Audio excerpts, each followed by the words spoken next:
Au cours des prochaines semaines, au cours des prochains mois, si vous avez l'intention d'acheter ou de vendre une propriété, eh bien, l'émission qui suit va probablement vous intéresser. Les 25 prochaines minutes, on les passe avec M. Daniel Lantin, courtier immobilier dans la région de l'Outaouais.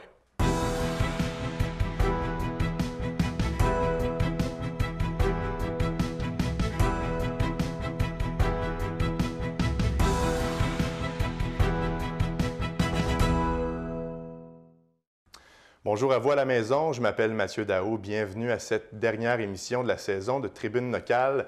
Je le disais en entrée de jeu, on est aujourd'hui avec M. Daniel Lantin, courtier immobilier. Bonjour, M. Lantin. Bonjour, M. Daou. Merci d'être avec nous aujourd'hui pour parler de votre domaine. C'est un plaisir pour moi d'être ici. Vous êtes courtier depuis, combien de temps environ? Disons que moi, j'ai débuté ma carrière comme courtier immobilier en 2006, donc ce qui fait aujourd'hui 11 ans. 11 ans. 11 ans. Et je vais entamer ma 12e année l'année prochaine. Mois d'avril, ça va faire 12 ans. Et d'où vient l'intérêt? Pourquoi on décide, en 2006, de plonger dans ce domaine-là?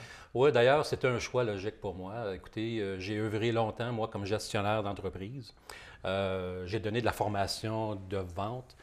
J'ai donné du coaching de vente. Au bout de la ligne, l'entreprise pour qui je travaillais pendant plusieurs années dans l'Ouest canadien, a fermé, pas fermé, mais il y a eu une restructuration de l'entreprise. Et ce qui a fait en sorte que ça m'a donné un boost pour regarder pour une nouvelle carrière. Et avec l'expérience que j'avais acquis, avec toutes ces années d'expérience dans la vente, la relation humaine, relation client, etc. Donc, pour moi, c'était vraiment un choix logique. Et de mettre en œuvre à mon propre profit toute l'expérience que j'ai acquis avec toutes ces années d'expérience-là. Puis vous ne regrettez pas du tout votre choix d'avoir choisi le métier de courtier immobilier? Non? Absolument pas. D'ailleurs, le courtage immobilier, c'est une passion. Il n'y a pas de journée pareille. Il n'y a pas une transaction similaire. Il y a différents types de propriétés, ce qui fait en sorte que des propriétés qui, dépendamment aussi des secteurs, qui peuvent se vendre plus rapidement que d'autres, etc. Donc, justement, mon expérience vient prend le dessus à ce moment-là pour m'assurer que les mandats qu'on me donne, les propriétés se vendent quand même dans la moyenne des délais de vente des secteurs attitrés. Vous parlez de propriété. Quel type de courtier êtes-vous? Est-ce que vous vendez juste des maisons ou c'est... Non, d'ailleurs, moi, je me spécialise dans le résidentiel, oui. Je fais aussi de l'immobilier commercial. Je fais aussi de l'immobilier multirésidentiel. Qui est aussi, c'est un différent type. C'est vraiment différent que le résidentiel lui-même parce que dans le multirésidentiel, c'est pratiquement des investisseurs qui sont les acheteurs. Donc, c'est vraiment une autre philosophie de travail. La différence, M. Lantin, entre un agent immobilier et un courtier. Il me semble on utilisait le mot agent, mais plus maintenant. Non. Pourquoi? D'ailleurs, moi, quand j'ai débuté, notre titre était agent immobilier affilié. Donc, agent immobilier affilié à une agence immobilière. Donc, je crois que c'est vers les années 2012-2013, il y a eu un changement. Il y a eu un changement de titre. Qui a fait en sorte que moi, je pourrais dire, c'est un changement de titre qui a fait que ça s'est amélioré au bout de la ligne, que les courtiers immobiliers sont plus responsables, évidemment, quand on a une transaction immobilière. Ils sont vraiment là, ils prennent la transaction de A à Z, ils ont l'entière responsabilité pour s'assurer que la transaction se passe très bien au bout de la ligne. Donc, est-ce que vous avez plus de responsabilités en tant que courtier? Oui. Plus de responsabilités du côté de la protection du client. D'ailleurs, en tant que courtier immobilier, nous sommes obligatoirement, nous avons une assurance erreur et omission que nous payons annuellement. Et ce qui fait en sorte que, advenant qu'il y aurait quelque chose qui se passerait pendant une transaction, on a quand même une assurance erreur et omission qui pourrait régler ces pépins-là. Mais moi, ça ne m'est jamais arrivé depuis que je suis courtier immobilier. Je veux qu'on parle maintenant directement aux futurs acheteurs, aux futurs vendeurs de maisons. Selon vos observations, M. Lantin, où ici en Outaouais, il fait bon vivre. Où sont les endroits de prédilection pour acheter une propriété? Bien, écoutez, c'est une bonne question. Mhm. D'ailleurs, je crois que c'est au choix personnel de chaque individu. Parce que Selon les besoins, selon les selon la besoins, famille et la tout ça, là. famille, vous savez, vous avez des types de gens que eux, l'importance pour eux, c'est d'avoir un grand terrain. Donc, avoir un grand terrain d'un acre et plus, on sait que dans le secteur rural, bien, écoutez, c'est pratiquement inexistant, là. Mais par contre, là, dans les secteurs plus là, à l'extérieur de la ville, comme par exemple ici, Masson-Angers, Buckingham, Ange-Gardien et vice-versa, Mhm. les terrains sont plus vastes. Donc, pour ce type de propriété, de clientèle-là, bien, il faut vraiment que tu vas plus à l'extérieur de la ville pour trouver ce type de propriété-là. Mais je vous dirais quand même, comme par exemple Elmer. Elmer, c'est un secteur qui a eu un bon gros boom là, depuis les dernières années. Et d'ailleurs, le fait que pour être près de la ville d'Ottawa, ce secteur-là est très, très en demande auprès des anglophones d'Ottawa qui viennent déménager sur l'autre côté de la rivière à cause justement des prix des maisons pour une maison similaire, ainsi que pour les garderies d'enfants, etc. Donc, pour la même propriété, ils en ont plus pour leur argent. Moi, j'ai 25 ans, je n'ai pas encore de propriété de maison, mais j'ai su entre les branches que dans l'est de Gatineau, ici même, Oui. les maisons sont moins chères. Pourquoi? Bien, écoutez, oui, ils sont moins chers. Moi, je vous dirais. Donc, c'est vrai. Oui, c'est Oui, vrai, c'est OK. vrai. J'ai des statistiques d'ailleurs que j'ai emmenées avec moi. Mhm. Grosso modo, à partir de Elmer, 2007, à partir du mois de janvier 2017, la valeur de vente d'une maison unifamiliale, en moyenne, à Elmer, se situe à 305 900 Mhm. Plus que tu vas vers Vers l'est, les valeurs moyennes baissent. Comme par exemple, à Hall, cette année, la valeur moyenne d'une unifamiliale est de 284 000. À Gatineau, 240 000. Mhm. Masson-Angers, 190 000. Et Buckingham, 187 000. Donc, ça baisse considérablement. Là. Oui, Ben, considérablement. Ça baisse quand ça même, là, baisse. oui. Oui. Et d'ailleurs, je crois que la distance a un effet direct, je crois, là-dessus. Avec le centre-ville, Le par exemple. centre-ville, Ouais. exactement. Ouais. Donc, une fois qu'on sait ça, qu'est-ce que vous me dites si je vous dis, bon, quels sont les avantages à vivre ici dans la Basse-Lièvre? Bien, les avantages, écoutez, c'est la nature, Mhm. les terrains plus vastes. Euh, c'est vraiment la campagne. La campagne en ville, c'est comme une petite campagne, mais c'est pas loin de la ville non C'est plus. un entre-deux un peu. C'est Là. un bel entre-deux. D'ailleurs, j'ai eu la chance de l'essayer moi-même. J'ai demeuré à Val-des-Monts pendant quelques années. Et je trouvais ça vraiment bien que tu es en la campagne à seulement 20 minutes de la ville. Là. C'est extraordinaire. Là. C'est un style de vie qui est vraiment intéressant. Je vais parler maintenant des vices cachés. Oui. Ça peut nous toucher lorsqu'on achète une maison. Moi, je veux savoir comment les gens à la maison peuvent tenter d'essayer de prévenir ça, les vices cachés. Comment Ben, on fait? Ben, les vis cachés, ça le dit bien, vis cachés. C'est quelque chose qu'on ne voit pas à l'œil nu quand qu'on va inscrire une propriété ou qu'on va visiter une propriété avec des clients. Il y a quand même des choses qu'on peut faire pour mettre les chances de notre côté, Absolument. pour éviter d'en avoir. Absolument. Comme en tant que courtier immobilier, lorsqu'on inscrit une propriété, on est dans l'obligation de faire remplir un formulaire déclaration du vendeur. C'est obligatoire maintenant. Parce que même les banques, maintenant, le demandent lors de l'approbation hypothécaire. La déclaration du vendeur, elle est très importante. C'est comme le CV, vraiment, d'une propriété. Le vendeur, lui, c'est la responsabilité du vendeur de divulguer l'état de la propriété depuis qu'il est propriétaire. Par contre, advenant que cette personne-là, le vendeur, a acheté la propriété, disons, par exemple, en 2010, et il a acheté en connaissance de cause que peut-être que ça avait été divulgué auparavant une mort violente, par exemple. Okay? Alors, même si ça ne s'est pas passé pendant que lui, il est propriétaire depuis 2010, il est dans l'obligation quand même de le divulguer pour les prochains acheteurs éventuels. Donc, si on découvre des vices cachés, oui, ça surprend à la fois Oui. la personne ou les personnes qui ont acheté la propriété, mais non seulement le courtier est-ce que ça vous a déjà arrivé personnellement des vices cachés assez majeurs là, que vous n'aviez pas vus du tout? Non, ça ne m'a Non? pas arrivé. La raison est que, évidemment, aussi, il faut prendre en considération que lorsque on vend une propriété, l'acheteur, lui, on lui donne la possibilité, puis moi, je le fais fortement, je recommande fortement de faire inspecter la propriété. Pour plusieurs raisons. C'est que l'acheteur, à ce moment-là, lui, va acheter en connaissance de cause.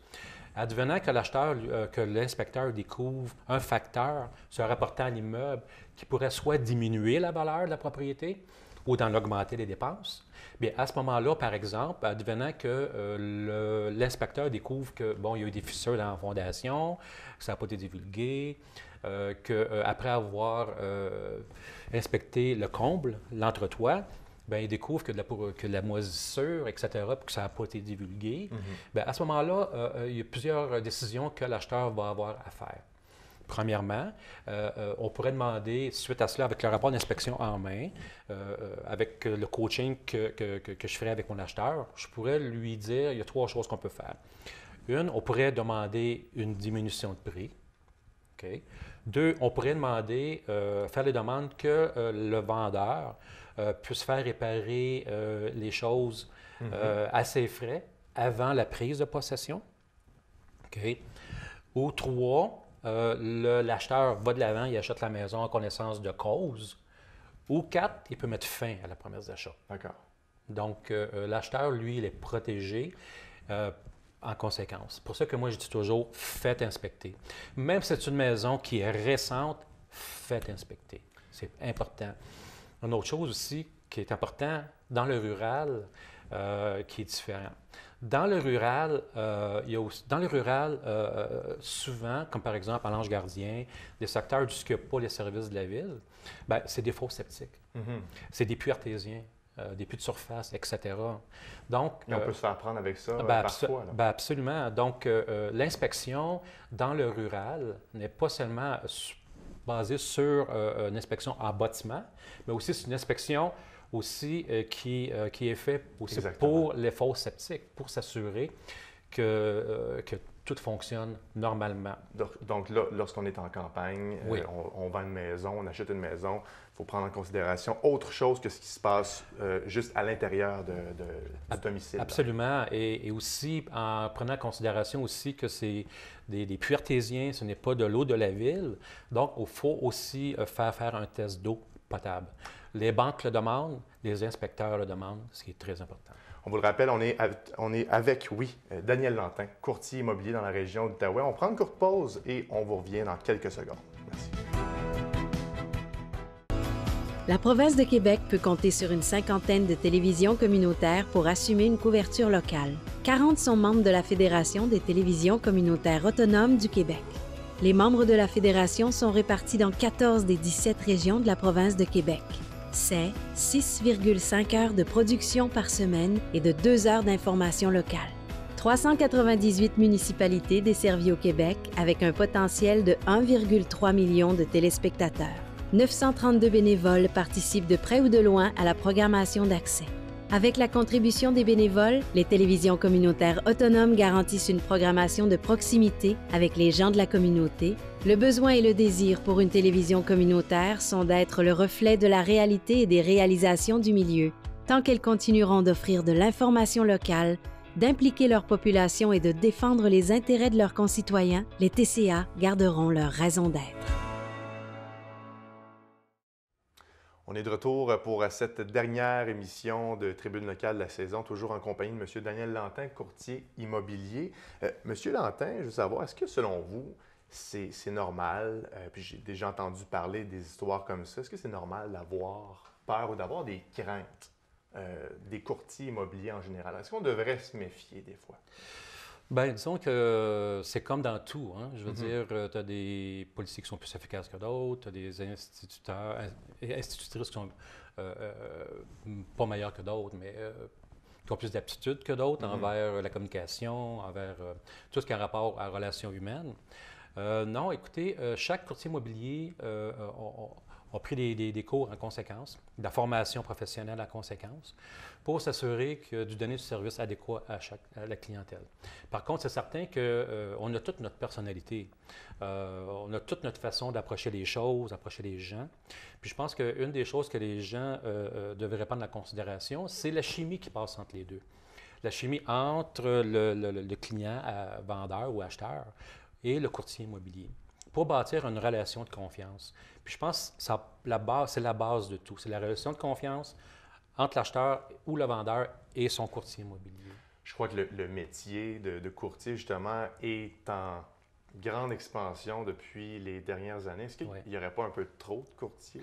Non, d'ailleurs, il y en a moins présentement. Il y en a moins? Il y en a moins présentement en Outaouais. C'est pas l'impression que j'ai, par contre. Oui, mais il y en a toujours quand même qui viennent dans le marché là, tous les ans. Il y a toujours de la formation, il y a des nouveaux courtiers qui sortent de l'école de l'immobilier tous les ans. Par contre, ce n'est pas tous les courtiers immobiliers qui réussissent, évidemment. À chaque année, il y en a qui partent, il y en a qui arrivent. Je vous dirais que la moyenne de courtiers immobiliers en Outaouais est restée quand même assez stable dans les dernières années. Ouais. Moi, je vais vous poser une question, question qui tue un peu. Comment on fait pour choisir son courtier immobilier? Ouais, c'est une très bonne question. D'ailleurs, moi, ce que je vais vous dire là-dessus, c'est simple. C'est comparer. Aller par référence aussi, c'est bien important. Vous avez sans doute des amis, de la famille qui ont vendu une propriété dans les derniers mois et les dernières années. S'ils ont eu du très bon service, demandez-leur c'est qui leur courtier immobilier. Des références, ça fonctionne très bien. Par contre, pour évaluer une propriété, moi je dis toujours, faites venir au moins 2 ou 3 courtiers immobiliers. Donc, de magasiner votre courtier. Écoutez, je veux dire, c'est comme faire des travaux d'électricité, de rénovation chez vous. Moi, j'encourage beaucoup que vous faites venir deux corps de métier différents, deux entrepreneurs pour comparer vraiment l'offre de service que vous allez avoir. Et à ce moment-là, bien, vous allez être en mesure de prendre la bonne décision quand vous allez vous asseoir, quand les courtiers immobiliers vont s'asseoir devant vous et vont vous vendre leurs services. Donc, moi, je pense que c'est vraiment, vraiment important. La chimie, le lien de confiance, qu'est-ce qu'ils ont à vous offrir, en fin de compte. Puis, vous savez, il y a plusieurs agences immobilières en Outaouais. Il y a des agences immobilières populaires. Bien, vous savez, les agences immobilières locales vous offrent le même service que les agences immobilières populaires. La publicité que certaines agences font à la télé, à la radio, etc., qui en offrent plus, mais au bout de la ligne, le service est le même, la visibilité est la même, la propriété est affichée au même endroit, etc. Donc, moi, je vous dirais, pour les gens qui veulent mettre leur maison en vente, d'aller voir les courtiers ou les équipes de courtiers locaux. Local. Exactement, oui. Des fois, on se promène dans notre quartier, on remarque une pancarte à vendre, oui. Et là depuis longtemps. Oui. Bien, c'est dû à quoi, ça? Pourquoi on ne réussit pas à vendre une propriété habituellement? Oui, bien, écoutez, il y a plusieurs raisons. Oui. Moi, la première raison, c'est le prix, je vous dirais. C'est le prix. Souvent, le prix n'est pas le prix que nous, on a évalué. C'est pas le prix qu'on a dit aux vendeurs quel était le bon prix du marché. Parce qu'il y a une valeur sentimentale aussi. Des fois, on va avoir investi de l'argent pour faire des travaux. Et là, vous donnez la valeur de la maison et peut-être que les propriétaires ne s'attendaient pas à ce prix-là. Exactement. Nous, de la façon qu'on fait, c'est qu'on arrive avec un rapport d'évaluation complet, qui démontre vraiment, avec tout ce qu'on a en main, les comparables, les statistiques, qui, suite à ces statistiques et comparables, on est capable de mettre un prix juste de la valeur de la propriété.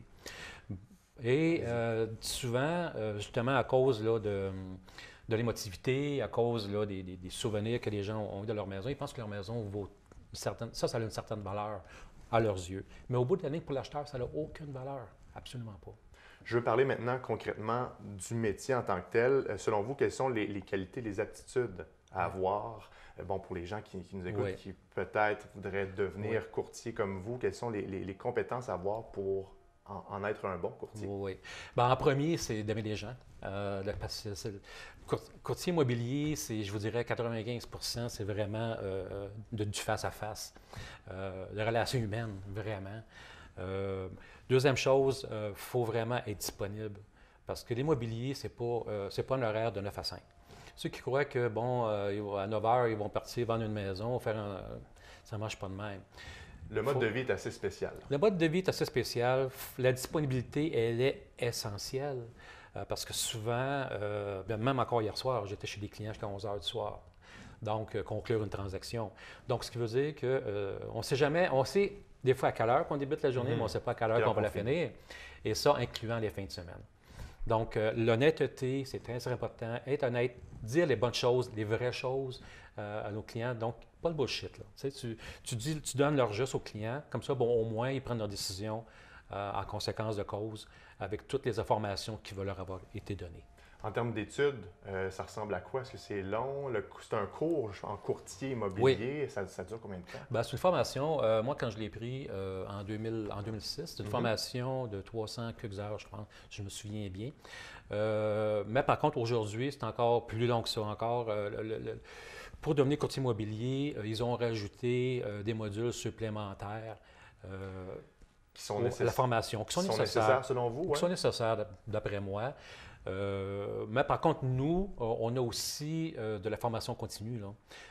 Nous, on continue toujours à s'améliorer, à prendre de la formation supplémentaire afin de se mettre à jour tout le temps de ce qui se passe dans l'immobilier. On va se le dire, on se parle entre nous. Est-ce que c'est un domaine qui est payant? Bien, écoutez, beaucoup de gens pensent qu'on fait des millions, là. Mais on vit bien.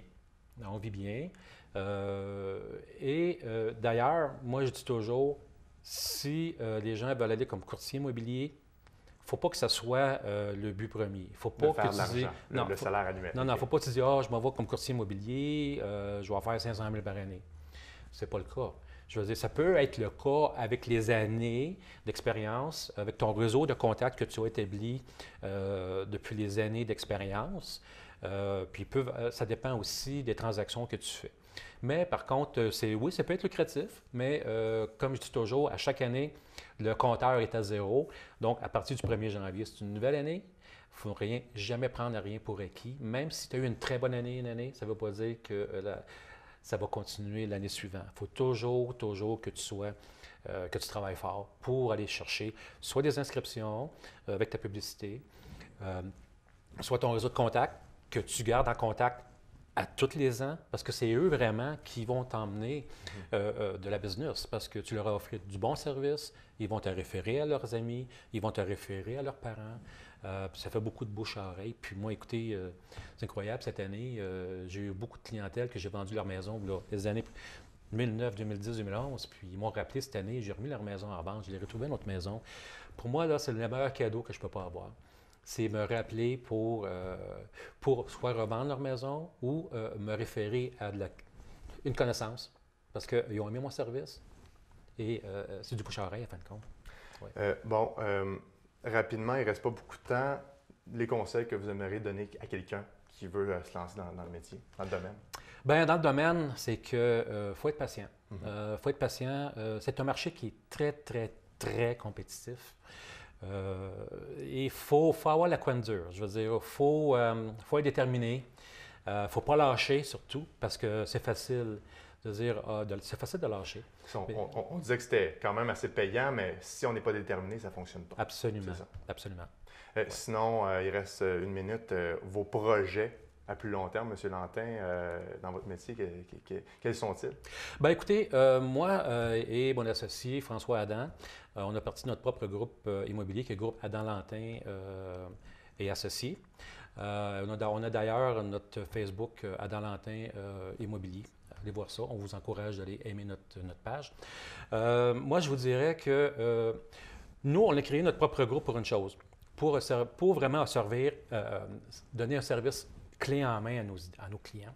Clé en main, je veux dire, tout en un. Nous, dans notre équipe, on a des notaires, on a des inspecteurs, on a une équipe de prêteurs hypothécaires de différentes institutions bancaires. Donc, quand on a un client, on le prend de A, on l'emmène jusqu'à la fin de la transaction pour que la transaction soit sécuritaire et que tout le monde soit heureux. C'est votre manière de faire. Absolument. Monsieur Daniel Lantin, vous êtes courtier immobilier partout en Outaouais. Merci beaucoup d'être venu nous parler de votre métier aujourd'hui. Ça me fait un grand plaisir. C'était la dernière émission de Tribune Locale. On se revoit après les fêtes. Joyeux Noël. Salut tout le monde. Au revoir.